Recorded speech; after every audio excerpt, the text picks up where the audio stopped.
la que, como se ha indicado, es un fiel reflejo de la doctrina de las Naciones Unidas en esta materia. Confiamos que, al igual que en años anteriores, el proyecto de resolución presentado sea adoptado por consenso. Muchas gracias, señor presidente. Mil gracias al señor viceministro de Relaciones Exteriores de Chile, don Fernando Schmidt. Ha presentado el proyecto de resolución.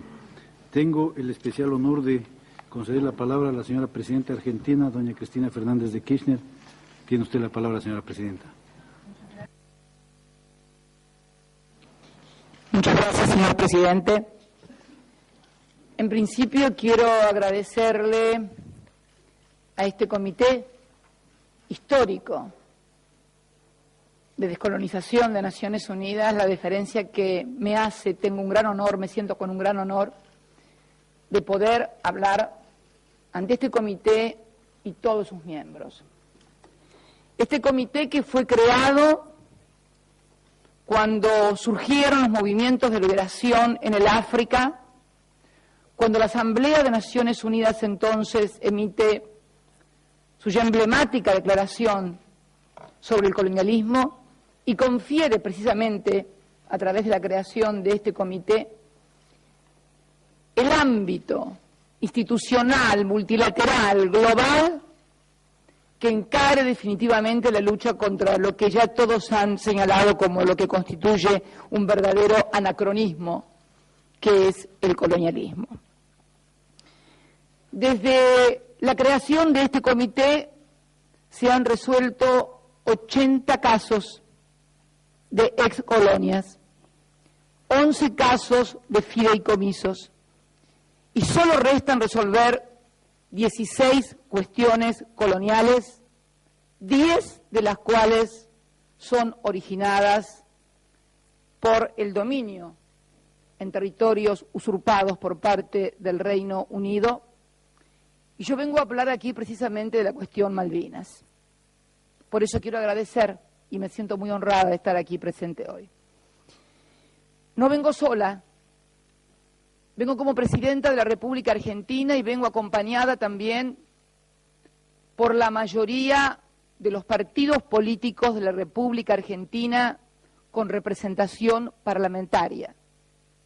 Están aquí, en varias bancas atrás, duros opositores a mi gobierno, pero que sin embargo conciben a la cuestión del colonialismo y a la cuestión de Malvinas como una cuestión que excede incluso la cuestión nacional o de soberanía de la Argentina para constituirse en una afrenta al mundo que todos soñamos, por el que muchos luchamos y por el que tantos murieron en las guerras de liberación. No queremos más muertes, no queremos más guerras, porque las hemos sufrido internamente y las hemos sufrido externamente. Me acompañan también excombatientes, me acompañan también madres de combatientes sepultados en Malvinas y cuyos restos no han podido ser identificados aún. En una carta que dirigí recientemente al señor presidente del Comité Internacional de la Cruz Roja, le solicitábamos la posibilidad de conformar un equipo forense que permitiera a estas madres de Malvinas que quieren saber dónde están los restos de sus hijos, cuál es la tumba de su hijo para ir a ponerle una flor. No son las únicas mujeres que todavía buscan a sus hijos en la República Argentina. También hay otras madres que siguen buscando los restos de sus hijos para ser identificados, casualmente desaparecidos en la dictadura del 24 de marzo de 1976 y que culminara con el gobierno democrático de 1983. Esa misma dictadura que decidió unilateralmente, sin consulta a ningún argentino, los hechos del 2 de abril. Como fuera, inclusive comprobado desde el punto de vista militar, y se desclasificar el informe Rattenbach, que era un análisis de los propios militares argentinos sobre lo que había significado el conflicto desde el punto de vista militar. Vengo a pedir por el derecho humanitario. Se ha hablado de derechos humanos. Creo que nuestro país, hoy, en el mundo, es líder en materia de derechos humanos. Pocos casos recuerdan el juzgamiento con las leyes de la Constitución, con los jueces de la Constitución y con la defensa que confiere todo país civilizado como se está desarrollando en la República Argentina. Pocos países tienen tanta libertad inmigratoria. Pocos países reciben ciudadanos de todo el mundo. Cuando yo recién escuchaba la descripción maravillosa que hacía el señor Bernet sobre esa Malvinas de su tatarabuela, donde había escoceses, alemanes, indios, tehuelches, en fin, me parece ver a la Argentina. La Argentina es eso que describía la abuela de Bernet en 1829. Yo, señor presidente, soy nieta de españoles, presidenta de la República Argentina. Nuestro país, integrado fundamentalmente por corrientes migratorias europeas a finales del siglo XIX y en la primera mitad del siglo XX, y luego por corrientes migratorias de nuestra propia región suramericana en la segunda mitad del siglo y en lo que va, nos constituye en una nación absolutamente cosmopolita y respetuosa de los derechos de todos los habitantes de nuestro país. Es más, viven más ingleses en el continente que en las islas, de las cuales hay un militar cada 2 habitantes, como recién señalaba también el señor Betts. Yo quiero referirme también a la historia, a una historia que se quiere negar. No estoy acá porque hace 30 años, estoy acá porque dentro de unos meses va a ser 180 años que fuimos usurpados, que el capitán Pinedo debió abandonar las islas,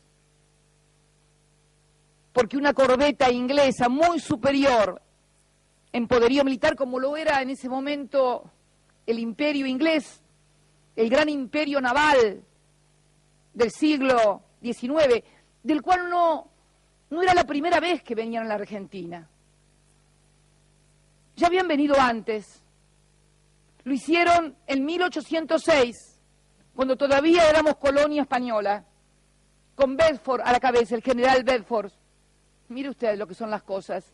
Si hubieran triunfado en ese momento, a lo mejor no estaríamos discutiendo aquí y seríamos como Canadá, un protectorado.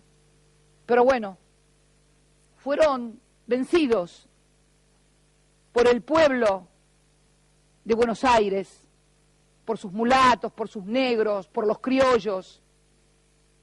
Las familias más acomodadas hacían tertulias con el invasor. Pero realmente el pueblo, sublevado, los echó en 1806, pero insistieron en 1807 con Whitelock, el general Whitelock, y fueron nuevamente derrotados. En 1833 también sufrieron, luego de usurpar el territorio durante un tiempo, el asedio de rebeldes que se habían escondido, como el Gaucho Rivero, y que controlaron la situación durante 6 meses, bajaron el pabellón inglés, izaron el nacional, hasta que finalmente fueron apresados, e inclusive el Gaucho Rivero fue enviado a Londres, donde las propias autoridades dijeron que no podían juzgarlo porque no había cometido delitos en territorio inglés. Esto esto es la verdad de la historia, señor presidente. Pero por si faltaba algo, puedo acercarles a ustedes una carta de un argentino más conocido y más famoso que esta presidenta, o que cualquiera de los que estamos aquí en nombre del país. Un hombre al que otros pueblos de la América le deben también su libertad. Yo agradezco la presentación del señor vicecanciller de la hermana República de Chile. Estoy hablando del general José de San Martín, libertador de pueblos, libertador de pueblos. Una carta dirigida y que consta en nuestros archivos de la Cancillería en 1816, cuando se estaba tratando en Tucumán la independencia y cuando él aprestaba su ejército para cruzar los Andes. Una carta dirigida al señor teniente gobernador de la ciudad de San Juan, pidiéndole más soldados, cito, que todos los de alta clase que se hallen presos en esa jurisdicción de su mando, sentenciados a los presidios de Patagones, Malvinas u otros, sean remitidos a esta capital con copias de sus respectivas condenas y la mayor seguridad posible, comprendiendo también en ellos a los desertores contumaces en este delito. Mire usted, hasta presos teníamos en las Malvinas, no solamente población. Esta carta se encuentra a disposición de este comité de descolonización. Antes, Chile, de que fuéramos independientes, antes de que conformáramos la Confederación, había habido 32 gobernadores españoles en las islas. Y todos sabemos que luego de la Paz de Utrecht y del Tratado de Tordesillas, cómo se dividió el mundo y qué pasó con aquellas jurisdicciones que estaban bajo el imperio español cuando nos independizamos en distintas épocas. Por eso tan importante la carta del general San Martín, libertador de Chile y del Perú, y junto a Bolívar, ambos libertadores de la América del Sur. Es esa historia la que nos trae hoy y aquí. Pero si esto no fuera suficiente, esta historia que también fue intentada una vez más en 1845, ya no solamente el Reino Unido, sino además los franceses, la flota anglo-francesa, cuando intentó y fue rechazada en la vuelta de obligado por las fuerzas comandadas por el general Lucio B. Mansilla, primo de quien dirigía los destinos de la Confederación, el brigadier general don Juan Manuel de Rosas. Mire usted, 3 intentos y este cuarto que subsiste para vergüenza y anacronismo en el siglo XXI. Pero por si no hace falta la historia, podemos hablar de la geografía. ¿Cómo puede pretenderse a 14.000 kilómetros de distancia que ese territorio integra el territorio británico o es parte del territorio británico?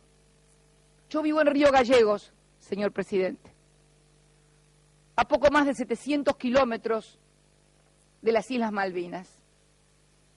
En las costas de la ría de Río Gallegos se pueden ver las aves migratorias que vienen de Malvinas, cormoranes, gaviotas de ojos negros, que migran y que llegan incluso hasta el Ecuador. No llegan a Londres, llegan únicamente hasta el Ecuador. Por eso las Malvinas no solamente son argentinas, sino que conforman parte de la plataforma del continente suramericano.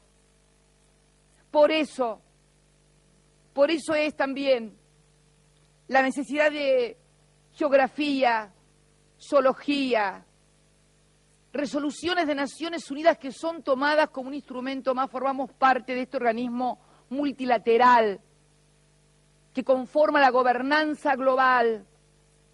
11 resoluciones de Naciones Unidas, la primera en 1965, y debo destacarlo, un logro de la diplomacia de un gobierno que no era del signo de mi partido, sino que era de la Unión Cívica Radical, y el presidente era el doctor Arturo Humberto Illia. Se logra allí la primera resolución, la 2065, y más tarde 10 resoluciones más y 29 resoluciones de este Comité de Descolonización. Son incontables además las adhesiones de la UNASUR, de Mercosur, de la CELAC, de SICA, de los países del África, de los países árabes. Nada importa, porque en realidad lo que se está usufructuando es la posición de privilegio que el Reino Unido tiene como miembro permanente del Consejo de Seguridad de Naciones Unidas. Quiero también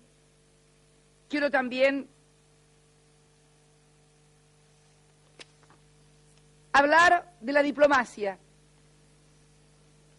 Decía recién una frase el señor vicecanciller de Chile: reanudar las negociaciones entre Argentina y el Reino Unido.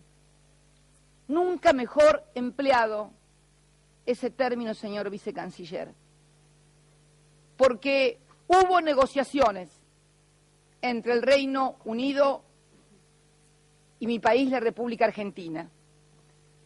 Se desarrollaron durante la tercera presidencia del presidente Perón. Hubo, con la más estricta reserva, a través de lo que se denomina un white paper, es así, canciller, ¿no?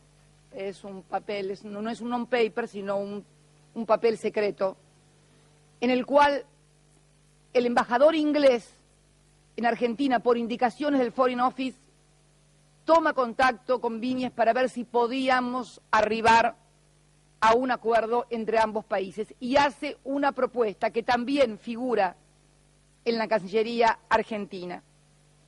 Voy a leer los 5 puntos sobre los que versaba este acuerdo ofrecido,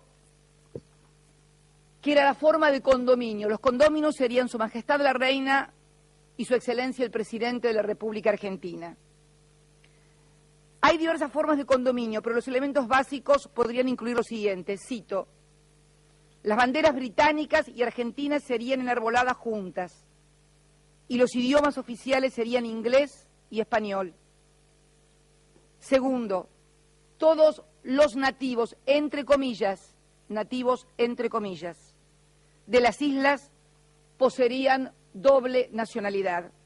Tercero, los pasaportes de la colonia existente serían reemplazados por documentos de viajes emitidos por los condóminos. Cuarto, la Constitución, la administración y el sistema legal actuales tendrían que ser adaptados a las necesidades de un condominio. El gobernador podría ser designado alternativamente por la reina y el presidente de la Argentina. 5. Los demás cambios constitucionales requerirían el acuerdo de los condóminos. La propuesta británica fue puesta en conocimiento, esto fue junio de 1974. La propuesta británica fue puesta en conocimiento del presidente Perón por el canciller Viñes en la más estricta reserva. Un memorándum elaborado posteriormente por la Dirección General de Antártida y Malvinas, con la firma del ministro Carlos Lucas Blanco, se refirió a la propuesta británica en estos términos.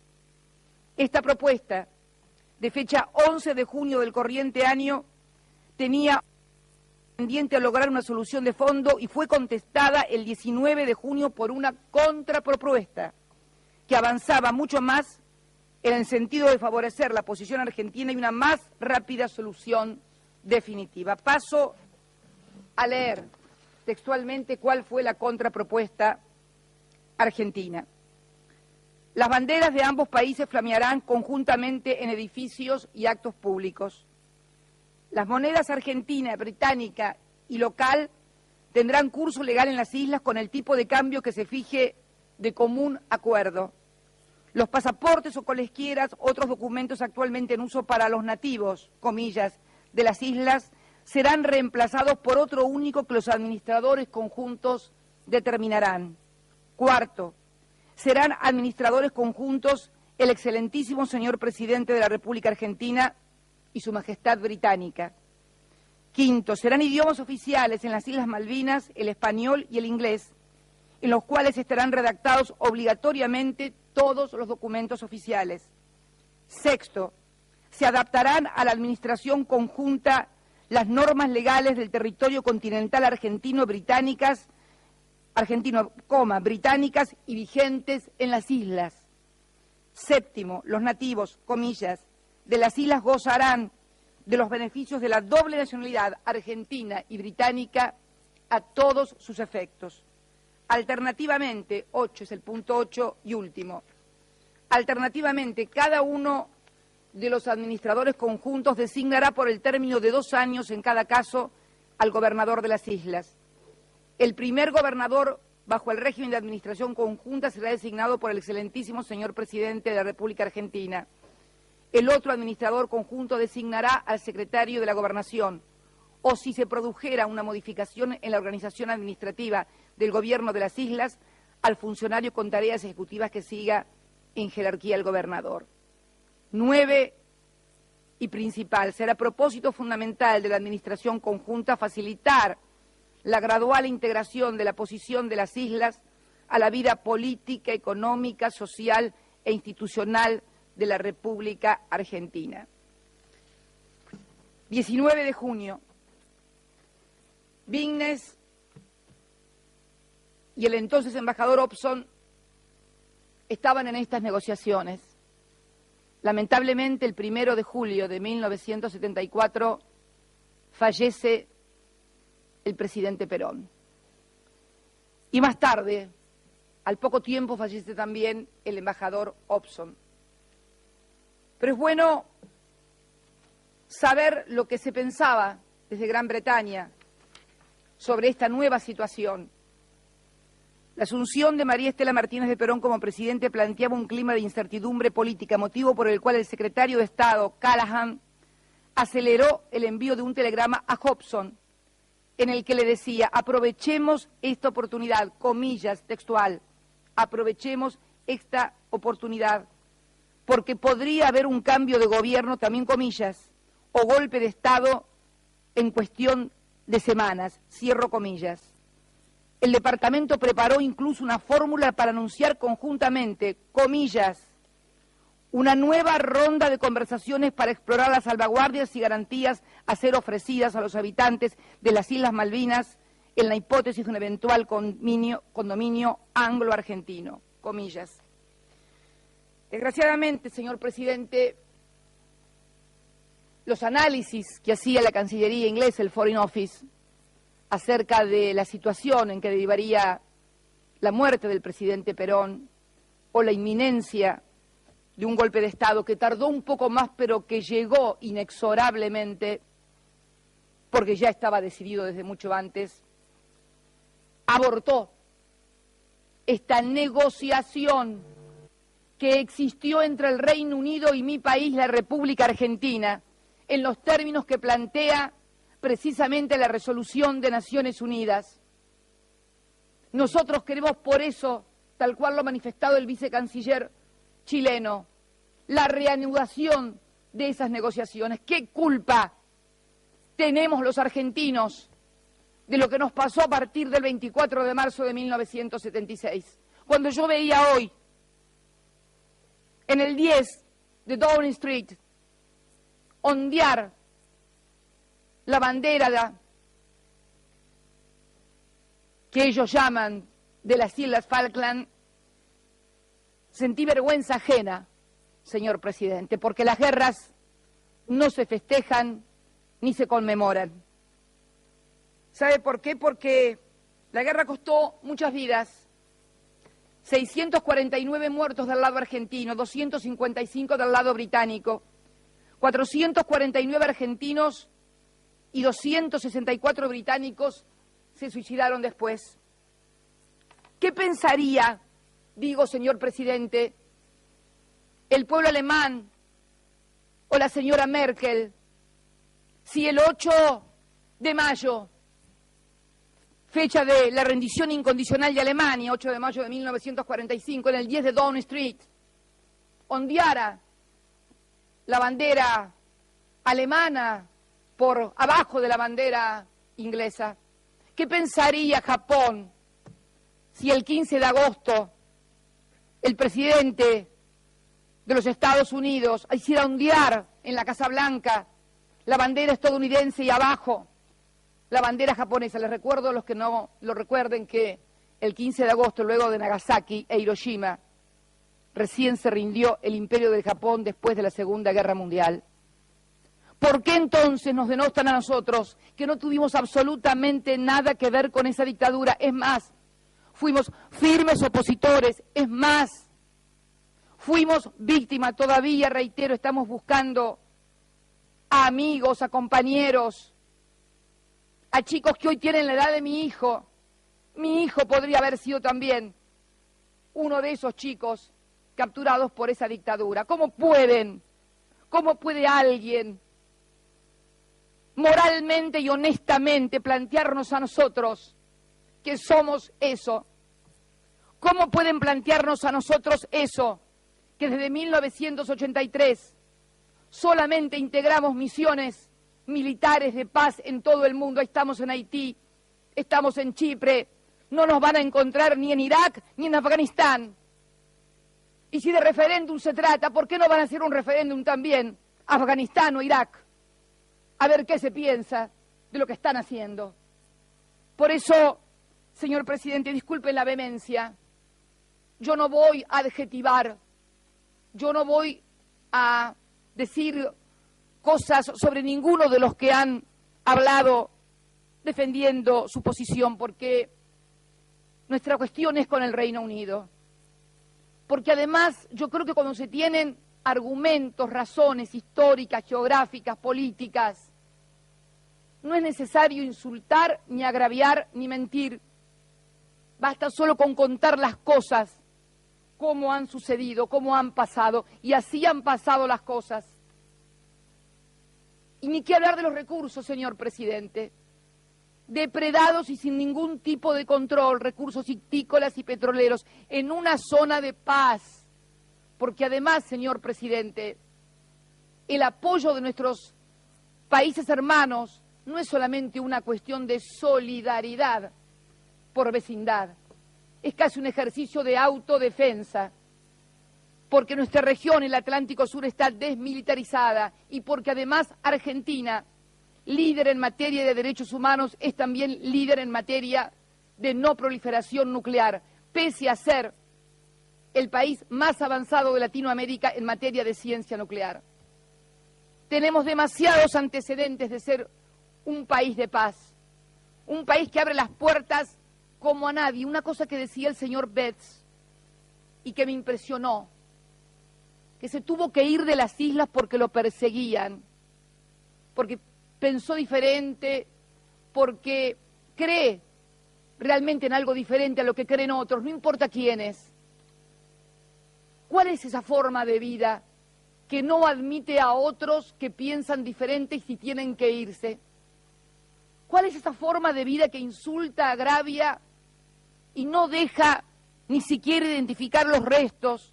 ¿Cuál es esa forma de vida con la cual esta presidenta tuvo que pedir por favor que nos dejaran ir a los familiares de los sepultados en Malvinas en avión? ¿Qué tan malos somos que estamos ofreciendo vuelos semanales de nuestra línea de bandera recuperada directamente desde Buenos Aires a Malvinas? ¿Qué tan malos somos que miles de ingleses viven en nuestra parte continental? ¿Qué tan malos somos que tenemos leyes inmigratorias libérrimas como no tiene ningún otro país? Yo me atrevo a decir que en pocos países del mundo hay tanta libertad como en la República Argentina y tanto respeto por los derechos del otro. Derechos de igualdad, derechos de libertad, derechos de expresión. Creemos entonces, señor presidente, que esta no es solamente una cuestión bilateral.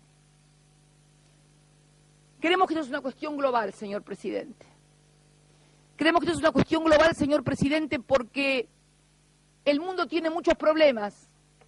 Y el mundo tiene muchos problemas porque precisamente los organismos multilaterales, como el caso de Naciones Unidas, y esto no es culpa de Naciones Unidas, tiene diferentes estándares sus miembros. Si uno es miembro permanente del Consejo de Seguridad, puede respetar o no respetar una resolución de Naciones Unidas. Si uno no es miembro de ese Consejo de Seguridad, seguramente, si no respeta alguna resolución o viola derechos humanos, mejor dicho, si viola derechos humanos en países con petróleo, porque cuando se violan los derechos humanos en países que no tienen petróleo ni ningún tipo de recursos o que juegan algún ajedrez especial en el sistema internacional, no pasa nada, señor presidente. Yo creo que el hecho de que el Reino Unido no respete las resoluciones de Naciones Unidas va más allá de una cuestión bilateral con la República Argentina. Obviamente nos afecta en primer término, pero yo creo que afecta al orden global. Creo que afecta a las posibilidades de tener un mundo más justo, más seguro, más equitativo, más igualitario. Un mundo que está cambiando, señor presidente. Estamos ante una época diferente. Algunos no lo quieren ver y se aferran a ese viejo mundo. Y yo creo que esta cuestión de Malvinas, como las que quedan, las pocas que quedan, van a tener que ser resueltas más temprano que tarde, porque es necesario recuperar no solamente la cordura, sino recuperar los instrumentos que nos permitan vivir en un orden civilizado en el cual cada uno sepa a qué atenerse. Esto es lo que venimos a pedir. Por eso decimos que Malvinas no es solamente una causa nacional, es además una causa regional, porque estamos defendiendo los recursos de la América del Sur y nuestra zona desmilitarizada, pero es además una cuestión global, porque estamos defendiendo el rol de un organismo multilateral como Naciones Unidas, del cual somos parte, que se integra por la Carta de San Francisco y que se integra además por el respeto a las resoluciones que son votadas por la Asamblea General. ¿Con qué derecho se le puede exigir a unos países el respeto y a otros la violación sistemática? ¿Cuánto tiempo va a durar este sistema que también se expresa con igual inequidad y con igual injusticia en materia económica? Bueno, tal vez lo que no logre la política finalmente lo termine logrando la economía, señor presidente, porque va a haber grandes cambios, tal vez no se vean en lo inmediato, pero se avecina ya, está en ciernes un mundo diferente. Seguir aferrándose a posiciones que surgieron del siglo XIX o con posterioridad a la Segunda Guerra Mundial, en un mundo donde las verdaderas amenazas no están, los que amenazan verdaderamente no están sentados ni en el Consejo de Seguridad y ni siquiera muchos integran las Naciones Unidas, nos obliga a todos a repensar lo que estamos haciendo. La Argentina está abierta a la negociación, como lo demostró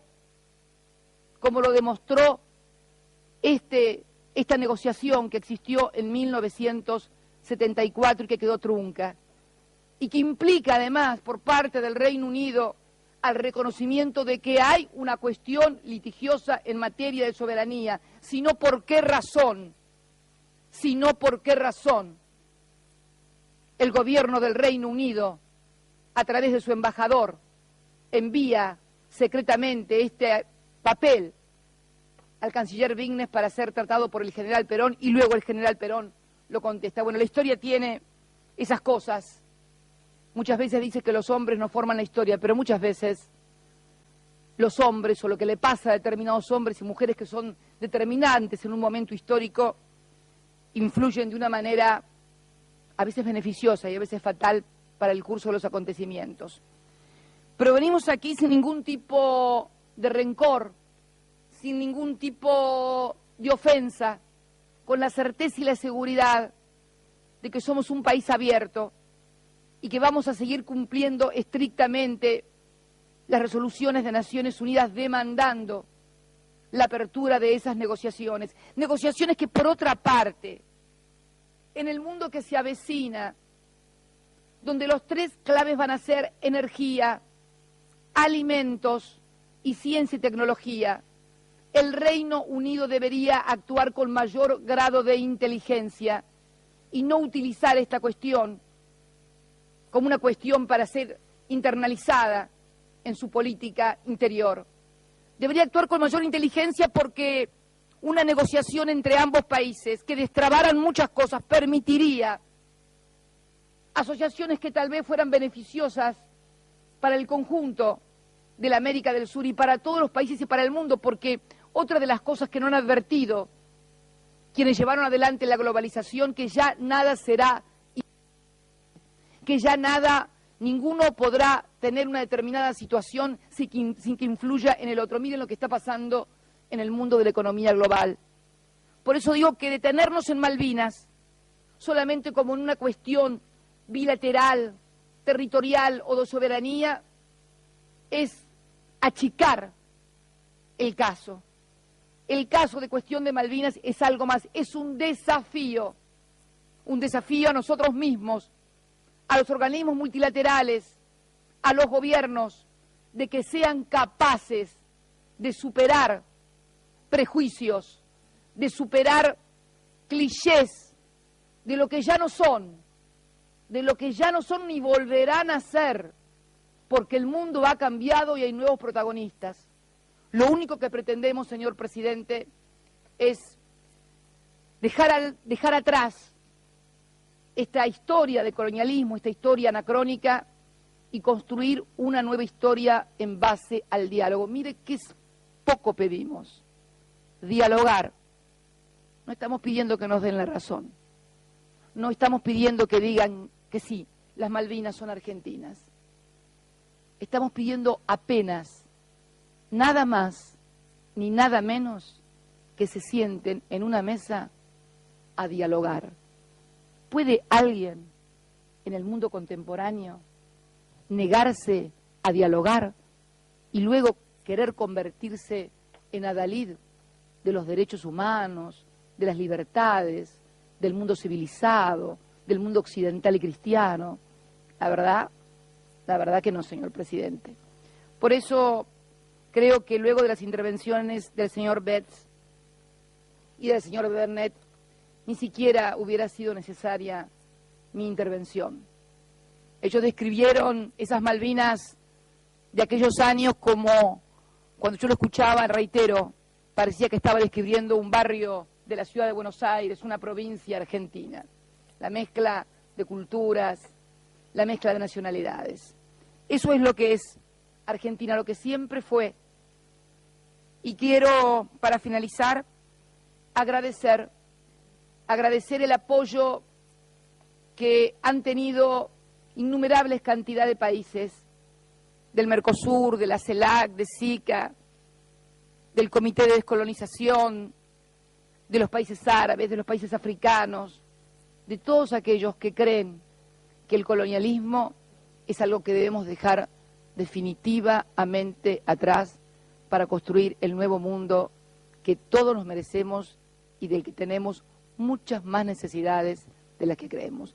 Muchas gracias, señor presidente. Muchas gracias, señores miembros del comité.